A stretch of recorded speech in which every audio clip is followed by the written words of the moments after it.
وَلَقَدْ يَسَّرْنَا الْقُرْآنَ لِلذِّكْرِ فَهَلْ مِن مُّدَّكِرٍ۔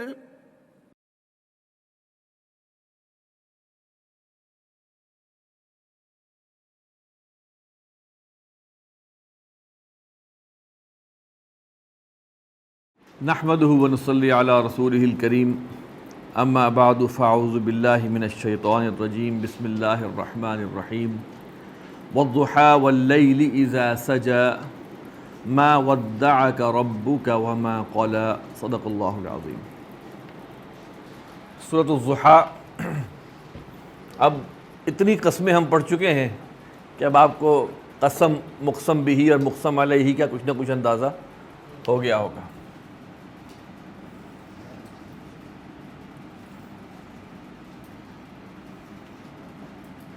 مقسم بھی عطف بھی ہو سکتا ہے اور قسم۔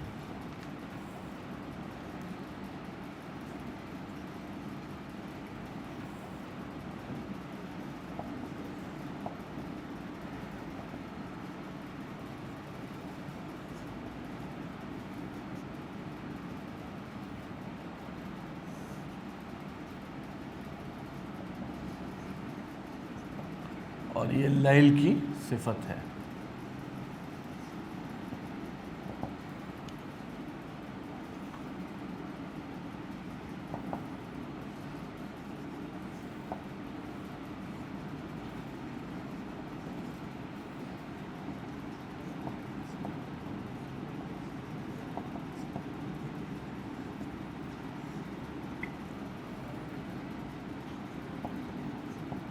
ربک کی پیش بتا رہی ہے کہ یہ فاعل ہے۔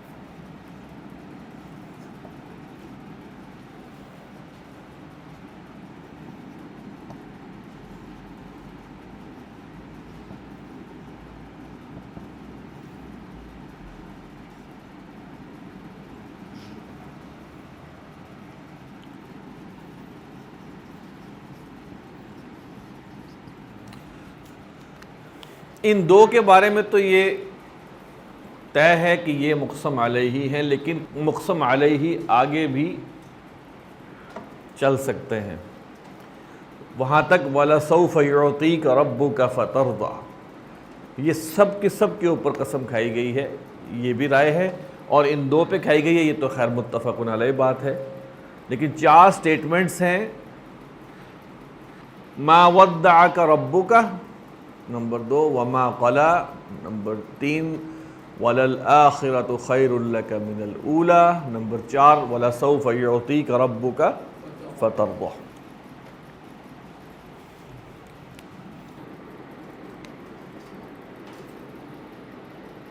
اچھا جی، یہ جو وللآخرہ ہے، یہ لام، اس کے بارے میں نوٹ کریں کہ یہ بعض اوقات مبتدا پر لام لگاتے ہیں جسے لام ابتدا کہتے ہیں۔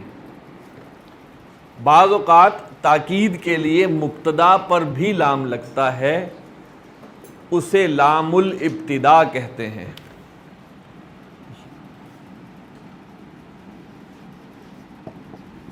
اسے کیا کہتے ہیں؟ لام الابتدا۔ مفہوم اس کا یہی ہوتا ہے، تاکید کا مفہوم پیدا کرنا۔ ٹھیک ہے جی؟ دیکھیے، ایک لام آپ نے پڑھا تھا جو انا کی خبر پہ لگتا ہے، ان الانسان لفی خسر، وہ سیدھا لام تاکید ہے۔ بعض اوقات مبتدا میں تاکید پیدا کرنی ہے۔ کل ہم نے ایک پڑھا تھا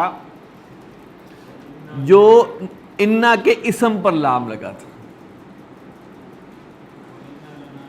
وَإِنَّ لَنَا لَلْآخِرَةَ۔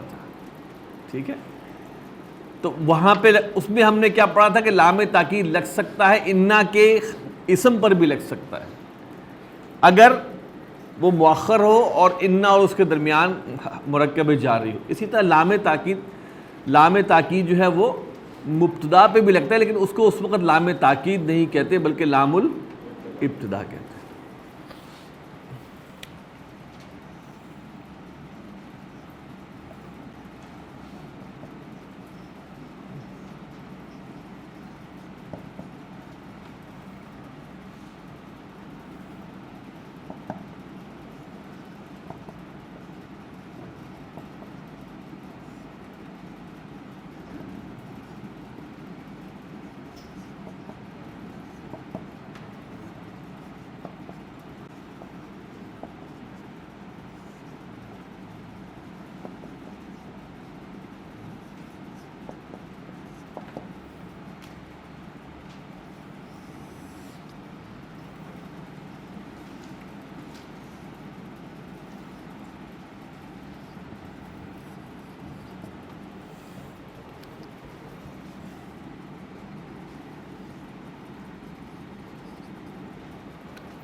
ضحیٰ آپ پڑھ چکے ہیں.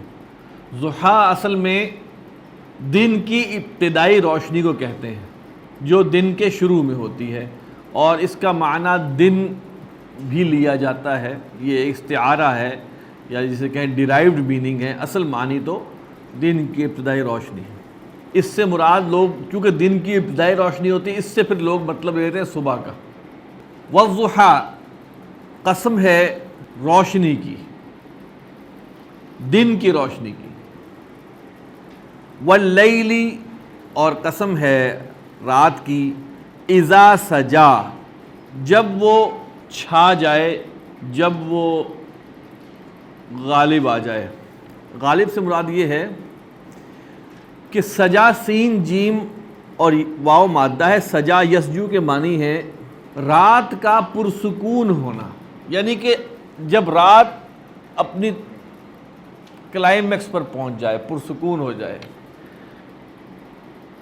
کہیں دور دور تک دن کا یا روشنی کا کوئی شائبہ نہ ہو، جسے ہم کہتے ہیں نا رات اسٹیبلش ہو جانا.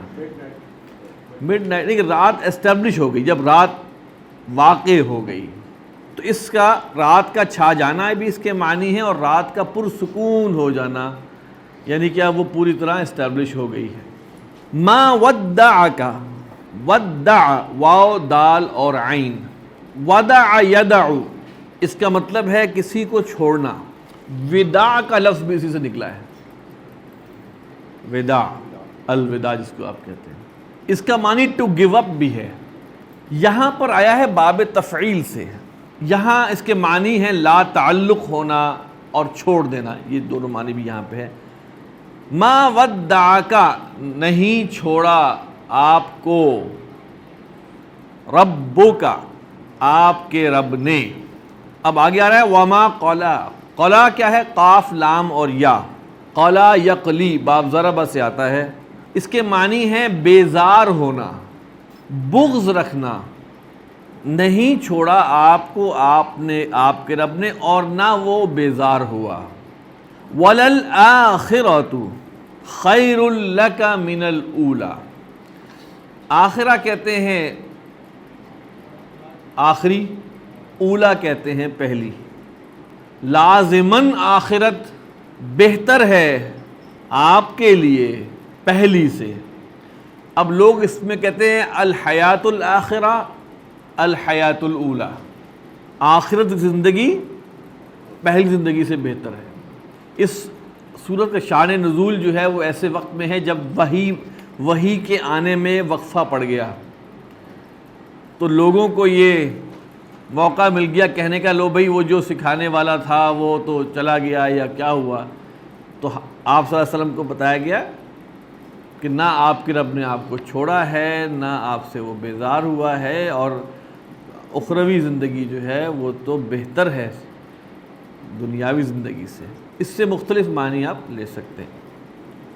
وَلَسَوْفَ يُعْطِيكَ رَبُّكَ فَتَرْضَىٰ.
اب یہاں قسم اس بات پر بھی کھائی جا سکتی ہے.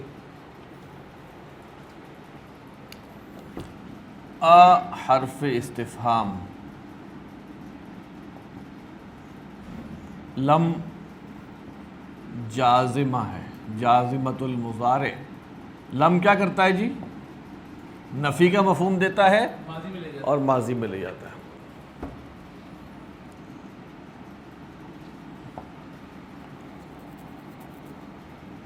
یجید فعل ہوا کا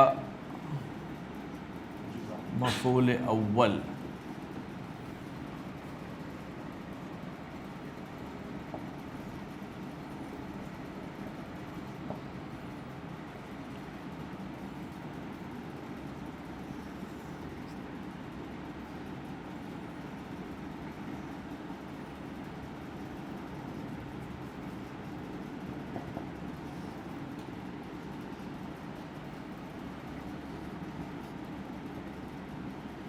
استفہام فا اس کے جواب ہے آوا فعل پلس فاعل ہوا.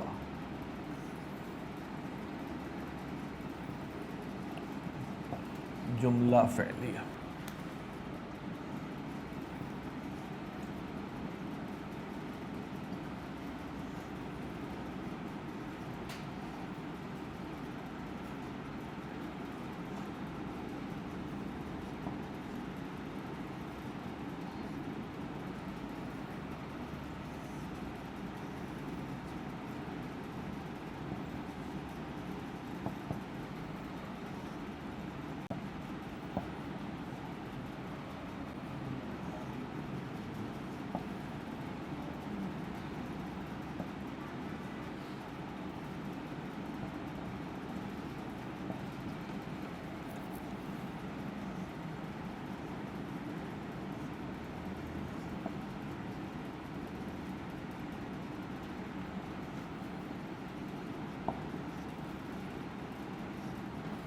وجدہ دیکھیں آپ، وجدہ دو مفعول کا تقاضا کرتا آ رہا ہے، جس کو پایا اور جیسا پایا.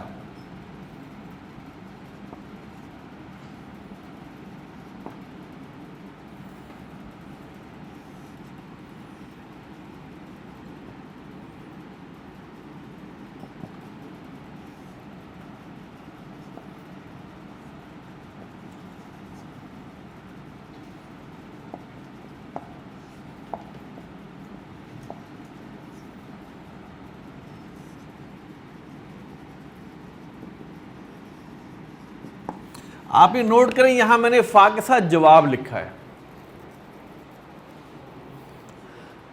اصل میں یہ جو سوال آیا ہے نا، اسلوب وہی کر رہا ہے.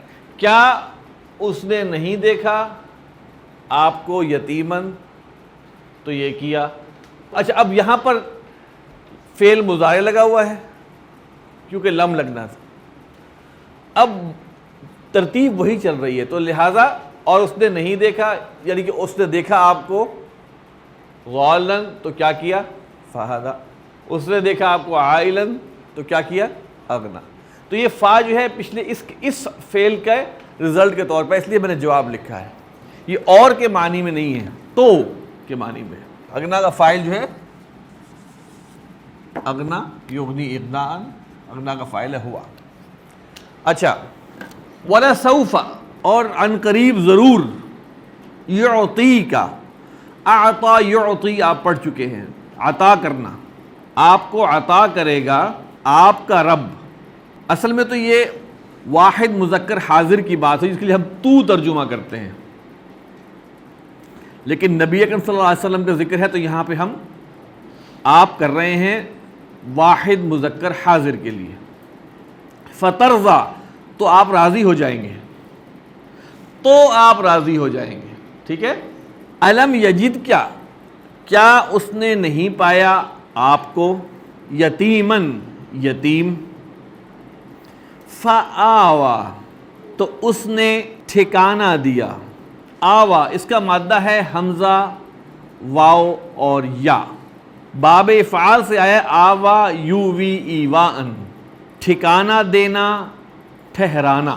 وَوَجَدَكَ ضَالًّا.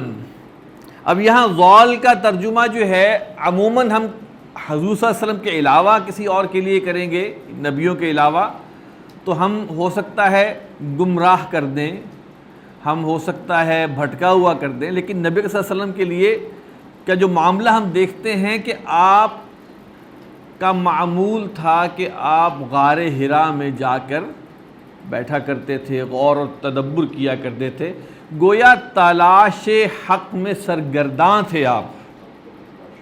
یعنی کہ نبی صلی اللہ علیہ وسلم معاذ اللہ ثم معاذ اللہ ایک لحظے کے لیے بھی نہیں بھٹکے.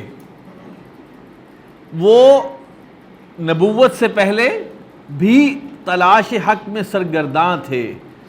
جو کہا گیا نا غار حرا میں کیا تھا، کان صفت تعبدہ فی غار حرا التفکر والاعتبار.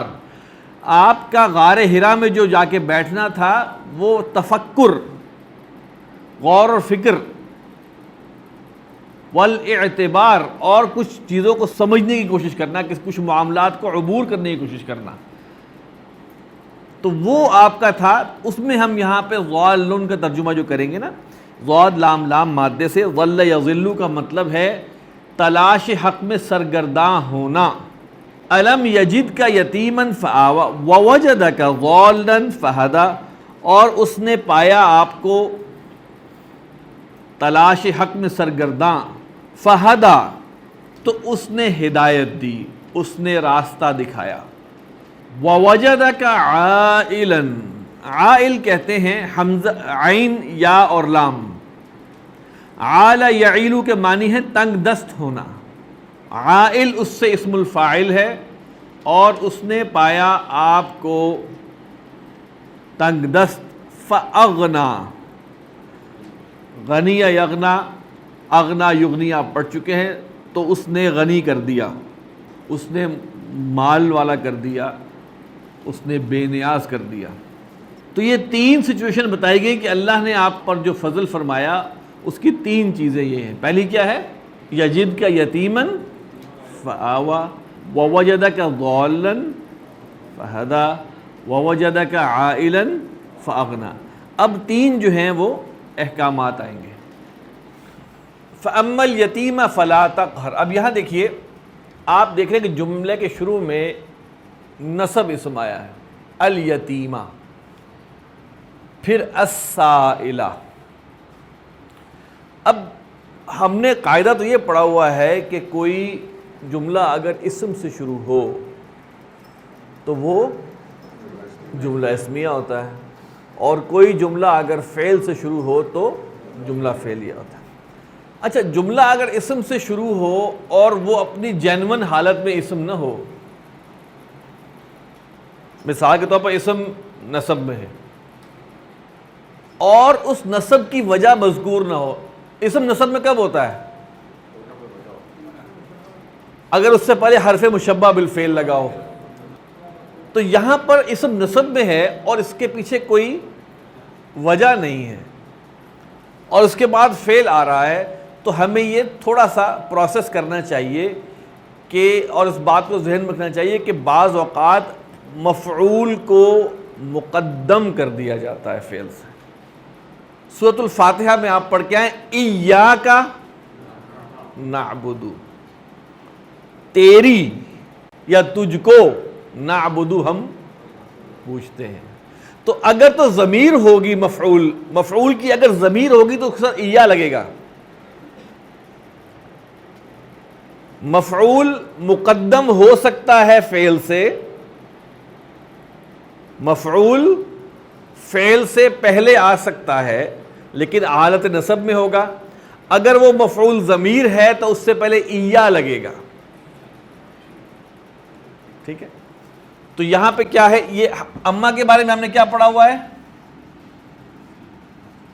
حرف تفصیل. الیتیمہ،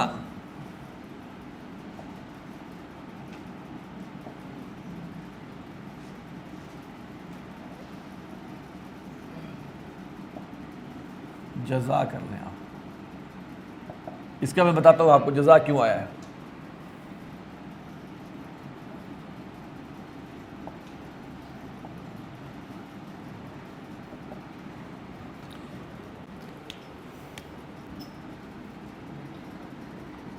اس کو یہ کہتے ہیں حرف تفصیل و شرط. یہ اس کا جہاں تک معاملہ ہے، اما کے بارے میں ہم نے کیا بتایا ہوا تھا آپ کو؟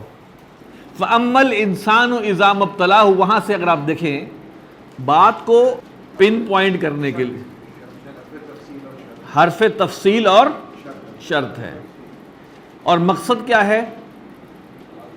پن پوائنٹ کرنا بات کو، جہاں تک اس کا مسئلہ ہے تو پھر اس کے بارے میں یہ ہے. اب یہاں فَأَمَّا الْيَتِيمَ، اصل میں عبارت سمپل تھی، فَلَا تَقْهَرِ الْيَتِيمَ، اصل تو عبارت یہ تھی. لا تقہر پہلے پڑھ لیتے پھر ترجمہ کرتے ہیں. تقہر قاف ہا اور را، قہر یقہر کے معنی ہے غالب آنا، غلبہ پانا، سپریس کرنا. فَأَمَّا الْيَتِيمَ، اور یتیم، فَلَا تقہر، اور یتیم پر تو غالب مت آ، اور یتیم پر آپ غالب مت آئیں. یتیم پر غالب آنے کا کیا مطلب ہے؟ دبا کے اس کا حق غصب کرنا ہے. عموماً یہی ہوتا ہے، یتیموں کو ڈرا دھمکا کے یا کسی طرح سپریس کر کے ان کے حق پر قابو کرنا. وَأَمَّا السَّائِلَ، اور سوال کرنے والا، اور سوال کرنے والے کو فَلَا تَنْہَرْ، آپ مت جھڑکیں. تنہر، نون ہا اور را، نہر ینہر، اس کا ایک معنی ہے جھڑکنا.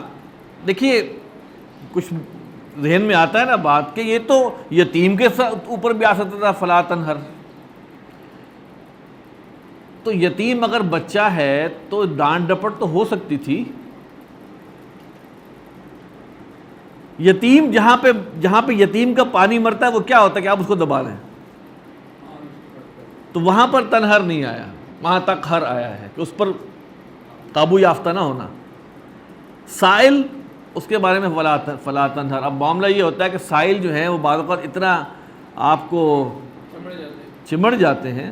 تو قرآن مجید میں جو ایک بتائی گئی ہے نا نشانی، جو حقدار سائلین ہیں ان کی ایک نشانی ہے بتائی گئی، وہ کیا ہے؟ تعرفہم بسیماہم، تم ان کو ان کے چہروں سے پہچانو گے. لا یسألون الناس الحافا، وہ لوگوں سے چمٹ کر نہیں مانگتے، سوال نہیں کرتے، جسے کہتے ہیں نا کہ وہ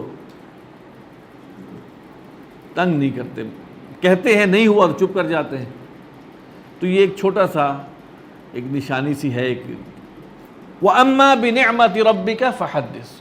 اچھا جی اب ہم پہلے اس کو ترکیب مکمل کر رہے ہیں.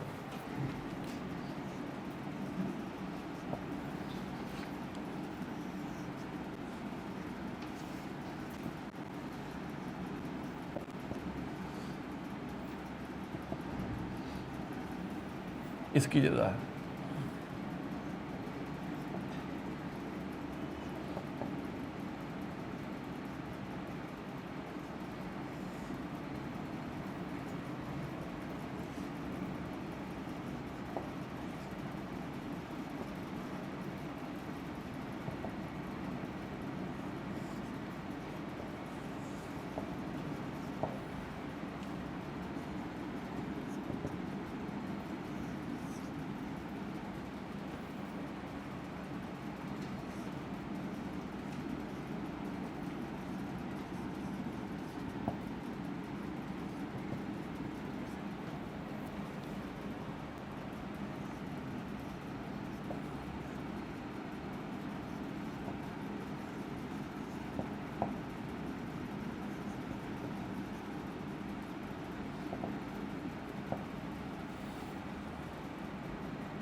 وَأَمَّا بِنِعْمَةِ رَبِّكَ فَحَدِّثْ، ہا دال اور سا مادہ ہے، یہاں پر آیا ہے باب تفعیل سے. حدث یحدث تحدیثا، بتانا، بیان کرنا، اور اس کا ایک ترجمہ ہے حدیث روایت کرنا. اس سے اسم الفاعل بنے گا محدث، بیان کرنے والا، حدیث روایت کرنے والا. اور اس سے اسم المفعول کیا بنتا ہے؟ محدث. یہ حضور صلی اللہ علیہ وسلم نے کس کے لیے کہا تھا؟ آپ نے فرمایا تھا کہ ہر نبی کے لیے کوئی نہ کوئی محدث ہوتا ہے، اور میری امت کا محدث عمر ہے. محدث جس کو بیان کیا جائے. انہوں نے کس وجہ سے کہا تھا اس کے لیے پھر ہمیں سیرت حضرت عمر دیکھنی پڑے گی. وَأَمَّا بِنِعْمَةِ رَبِّكَ فَحَدِّثْ، اور جہاں تک معاملہ ہے تم آپ کے رب کی نعمت کا تو آپ بیان کریں، اور بیان کریں اپنے رب کی نعمت کو. صدق اللہ العظیم. سبحانک اللہم و بحمدک، نشہد ان لا الہ الا انت، نستغفرک و نتوب الیک.